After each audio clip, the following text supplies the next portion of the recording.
এই মুহূর্তে বায়ু প্রবাহের দিক কিছুটা পরিবর্তিত হয়েছে। আমাদের এখানে যে বৃষ্টিপাত হয় সেটা মূলত আসে পূবালি বায়ু থেকে।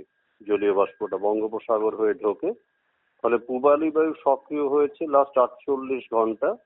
তাছাড়া ভূমিধসের উপরে যে পরিমাণ তাপমাত্রা সঞ্চিত হয়ে আছে, তাতে করে এই অঞ্চলটাতে অর্থাৎ আমাদের দক্ষিণবঙ্গের বিভিন্ন প্রান্তে কলকাতা সহ এবং তাছাড়া উত্তরবঙ্গেরও বেশ কিছু অঞ্চলে কিন্তু আজকে বজ্রঝঞ্ঝা সহ বৃষ্টিপাত সংঘটিত হবে। যেটা গুরুত্বপূর্ণ সেটা হচ্ছে বাজ পড়ার পরিমাণটা কম্পারেটিভলি অনেক বেশি হতে পারে।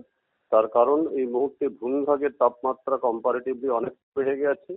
সেই তুলনায় জলীয় বাষ্প সাফিসিয়েন্ট ছিল না বলে বৃষ্টি হওয়ার সম্ভাবনাটা তৈরি হয়নি, কিন্তু এই মুহূর্তে সেটা পুরোটাই সক্রিয় অবস্থায় রয়েছে এবং বৃষ্টিপাত হওয়ার মতো সমস্ত পরিস্থিতি রয়েছে।